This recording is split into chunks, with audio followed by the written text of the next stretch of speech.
જય શ્રી રામ મિત્રો, મારા વિડીયોમાં તમારું હાર્દિક સ્વાગત છે। આજે છે બીજો દિવસ આપણી ચેલેન્જનો અને વિડીયો ડેલી બનતો રહેશે એવું જરૂરી નથી કે વિડીયો નહીં બને, તો ડેલી આવવાનું છે અને મસ્ત મજાનો વિડીયો બનાવવાનું સ્ટાર્ટ કરી દેવાનું છે। દુનિયાની જરી કંઈ ચિંતા કરવાની જરૂર નથી કે લોકો શું વિચારશે મારા વિશે, એ લોકોને ગમશે કે નહીં ગમે। તમારું માત્ર એટલું જ કર્તવ્ય રહેશે કે તમે દિલથી વિડીયો બનાવો। એના પર કેટલા વ્યૂ આવી રહ્યા છે, કેટલા નથી આવી રહ્યા, એ બધી કોઈ ચિંતા કરવાની જરૂર નથી, કારણ કે યુટ્યુબની અંદર સૌથી ઇમ્પોર્ટન્ટ વસ્તુ છે કન્સિસ્ટન્સી। તમારે હંમેશા કન્સિસ્ટન્સ રહેવું પડશે, નિયમિતતા રાખવી પડશે, ડેલી વિડીયો અપલોડ કરવા પડશે। એના પર ચાહે વધારે વ્યૂ આવે ના આવે એનાથી કોઈ મતલબ નથી રાખવાનો, અને સાથે સાથે નવી નવી સ્કિલ શીખવાનું તમારે સ્ટાર્ટ કરવું પડશે। એડિટિંગ વગેરે જે છે એને પણ શીખવાનું સ્ટાર્ટ કરવું પડશે, કારણ કે યુટ્યુબની અંદર તમને બધાને ખબર છે કે એડિટિંગ પણ બહુ મહત્ત્વનો ભાગ ભજવે છે। એના લીધે તમારે એડિટિંગ પણ શીખતું રહેવાનું છે, અને કાલથી આપણે શરૂઆત કરી છે, કંઈક ને કંઈક બોલતા રહીએ છીએ એવું છે। અને તમને બધાને કાલે પણ મેં કીધું હતું કે બોલવાથી ઘણો બધો ફાયદો થાય, ખાસ કરીને આ જે કેમેરો છે એનો ફિયર, એનો ડર ખરો એ હંમેશા માટે જતો રહેશે। અને મને એવું લાગે છે કે કદાચ અત્યારે હવે જે પહેલાં જે મારો ડર હતો કેમેરા સામે, એના કરતાં અત્યારે તો ઘણો બધો ઓછો થઈ ગયો છે। 90% ડર ખતમ થઈ ગયો છે, માત્ર 10% રહ્યો છે। એ 10%ને પણ મારે કાઢી નાખવાનો છે, ગમે તે રીતે ને રાખવાનો નથી, અને હું હિંમત નથી હારવાનો, ગમે તે થાય, ગમે તેવી સિચ્યુએશન આવે, પણ આપણે વિડીયો બનાવવાનું બંધ નથી કરવાનું ભાઈ। અને મારું વધારે બેકગ્રાઉન્ડ તો અત્યારે નહીં જણાવી શકું, આવનાર ટાઈમમાં પછી જણાવીશ।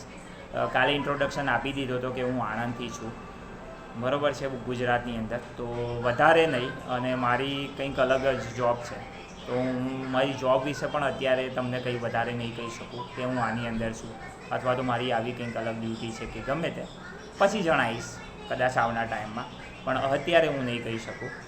અને મને બહુ બધી ખુશી છે વિડીયો બનાવવાની અંદર, અને આ જે ચેલેન્જ છે એનો મેઇન ઉદ્દેશ્ય એ છે કે આપણી કન્સિસ્ટન્સી જળવાઈ રહે, સાથે સાથે આપણે જે બોલી રહ્યા છે એની અંદર પરફેક્શન આવે, એટલા માટે આ ચેલેન્જ લીધો છે। તો બરાબર ચાલી રહ્યું છે, વાંધો નથી। કદાચ તમે મારો પહેલો વિડીયો જોયો છે, હવે એની અંદર હું કદાચ કેટલો અટકી રહેલો અથવા કેવું બોલી રહેલો, અને આજથી 365 દિવસ પછીનો મારો વિડીયો જોજો, એટલે તમને વધારે આઈડિયા આવશે કે કદાચ ભાઈએ 365 વિડીયો બનાવ્યા તો એની અંદર કેટલો બધો ફરક પડ્યો કે નથી પડ્યો, અથવા તો બીજું બધું, અને તમને 100% રિઝલ્ટ દેખાશે જ। કારણ કે વાત એવી છે કે તમે માની લો કે તમારો પહેલો વિડીયો બનાવો, એના પછી તમારો 30મો વિડીયો હોય, એના પછી 60મો વિડીયો હોય, 100મો વિડીયો હોય, 200મો વિડીયો હોય, 250, 300મો વિડીયો, 365મો વિડીયો, તો જે તમે પહેલાં વિડીયોની અંદર તમારું બોલવાનું હતું, તમારો જેવો કોન્ફિડન્સ હતો, એના કરતાં તમારો જે 365મા દિવસનો વિડીયો હશે ને કંઈક અલગ જ લેવલનો હશે। ખાસ કરીને ભલે તમે એડિટિંગની અંદર વધારે મહેનત નહીં કરી હોય, બીજી બાબતે વધારે મહેનત નહીં કરી હોય, પણ કેમેરા સામેનો જે ફિયર છે ને એ ખતમ થઈ જશે। એના સાથે સાથે તમારી જે પબ્લિક સ્પીકિંગની સ્કિલ છે એ વધારે ડેવલપ થઈ જશે, કારણ કે કેમેરાની સામે જોઈ અને કન્ટિન્યુ બોલવું એ બહુ અલગ વસ્તુ છે। અને તમને ખબર છે કે જ્યારથી વિડીયો સ્ટાર્ટ કર્યો છે ત્યારથી હું બોલી જ રહ્યો છું, અને અટકી પણ નથી રહ્યો।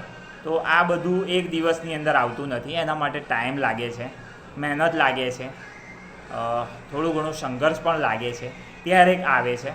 એવું નથી કે રાતોરાત થઈ જાય અથવા તો કોઈ ચમત્કાર થઈ જાય, એવું નથી। એટલે તમને બધાને મારી એટલી સલાહ છે કે બનાવો, વિડીયો બનાવો, કોઈનું ચિંતા નહીં કરવાની જરૂર, ગામના લોકો શું કહેશે કે પછી મારા તાલુકા જિલ્લાના શું કહેશે કે બીજા બધા શું કહેશે, કોઈની કંઈ ચિંતા કરવાની જરૂર નથી। તમારું કામ માત્ર મહેનત કરવાનું છે, ફળ આપોઆપ મળી જશે, અને પરફેક્શન તો આવશે જ, 100% આવશે। જેવી રીતે આપણે રનિંગની અંદર પહેલા દિવસે જો તમારી બોડી જે ખરી એની કેપેસિટી કંઈક અલગ હોય છે, અને એના પછી તમે ધીરે ધીરે ઇમ્પ્રુવમેન્ટ લાવો, એટલે એ 50મા દિવસે કે 100મા દિવસે તમારી જે રનિંગની સ્પીડ છે, સ્ટેમિના છે, બધું ઇમ્પ્રુવમેન્ટ થઈ જાય। અને કદાચ એવું પણ બને 2 મહિના પછી કે તમે અગ્નિવીર અથવા આર્મીની ભરતીની જે દોડ છે એને પણ પાસ કરી શકો, એટલી બધી તમારામાં એનર્જી અને સ્પીડ વગેરે આવી જાય. તો આ બધું જે મેન ખેલ છે એ પ્રેક્ટિસનો છે, કારણ કે તમે ગ્રાઉન્ડની અંદર 60 દિવસ આપ્યા છે અથવા એનાથી પણ વધારે તમે ટાઈમ આપ્યો છે, એના લીધે તમારામાં પરફેક્શન આવે. અને યુટ્યુબની અંદર પણ આવું જ છે કે તમારી સૌથી ઇમ્પોર્ટન્ટ વસ્તુ છે તમારી સ્કિલ, બોલવાની સ્કિલ. ખાસ કરીને આપણે બધા જોતા હશે કે સૌરવ જોશી અને એના સિવાયના બીજા બધા જેટલા પણ યુટ્યુબર છે એમનો મેં ફર્સ્ટ વિડીયો જોયેલો, તો એમના ચહેરા પર કંઈ એટલો બધો કોન્ફિડન્સ પણ નહોતો અને સાથે સાથે જે બોલવાની સ્કિલ ખરી એ પણ વ્યવસ્થિત નહોતી. છતાં એમણે શરૂઆત કરી. એમણે કોઈની ચિંતા નહોતી કરી, એમણે ના કોઈ એમના સમાજની ચિંતા કરી કે સગાવાલા શું કહેશે અથવા તો બીજા કોઈ લોકો શું કહેશે, એની થોડી પણ એમણે ચિંતા કરી નહીં. અને એના લીધે જ અત્યારે ઘણા બધા યુટ્યુબની અંદર સક્સેસ છે. તો આપણે પણ કહેવાનો મતલબ, કદાચ સફળતા જોઈતી હોય તો સૌથી પહેલાં તમારો આ જે ફિયર છે, કેમેરા ફિયર, એને દૂર કરવાનો છે. યુટ્યુબની અંદર સૌથી ઇમ્પોર્ટન્ટ વસ્તુ આ છે. તમારો જે ડર છે ને એને ગમે તે રીતે હરાવવાનો છે. અને હારે, ડર 100% હારે. તમારે વધારે મજબૂત બનવાની જરૂર છે. ગમે ત્યાં જતા રહો, તમે પબ્લિકની અંદર જતા રહો અને બોલવાનું સ્ટાર્ટ કરી દો. એવું ના વિચારો કે મારી જે પાછળ છે એ લોકો મારા વિશે શું વિચારશે અથવા એમને કેવું લાગશે. કોઈને કશું કંઈ ફરક નથી પડવાનો. માત્ર તમે તમારું જ વિચારવાની જરૂર છે. કદાચ તમે બીમાર હશો કે બીજું કંઈ હશે, તમે હોસ્પિટલમાં એડમિટ હશો તો કોઈ તમારી પાછળ નહીં આવે. 2-4 લોકો જે આપણા સગાવાલા હશે કદાચ ખબર જોવા આવશે. અને આર્થિક રીતે તો કદાચ બહુ વધારે કોઈ લોકો સપોર્ટ બી નહીં કરે. તો આવું બધું છે. બધા નામના જ છે મોટાભાગના લોકો. એવું નથી કહેતા કે બધા, પણ મોટાભાગના લોકો બધા નામના જ છે. એટલે એ લોકો વિશે તમારે થોડી પણ ચિંતા નથી કરવાની કે મારા વિશે શું વિચારશે છે કે કંઈ નહીં. ભગવાને આ ગોલ્ડન ટાઈમ આપ્યો છે, આપણું અદ્ભુત શરીર આપ્યું છે, એટલે બસ શરૂઆત કરી દો તમે. બીજું બધું જોયું જશે.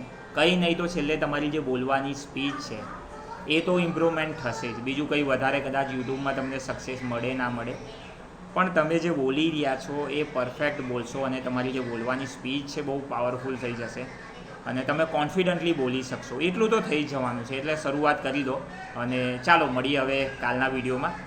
અત્યાર માટે આટલું બરાબર છે. અને વિડીયો કેવો લાગ્યો ચોક્કસ જણાવજો કોમેન્ટ દ્વારા. અને સપોર્ટ કરવા માટે યુટ્યુબ ચેનલને તમે સબસ્ક્રાઈબ બી કરી શકો છો. Thank you very much.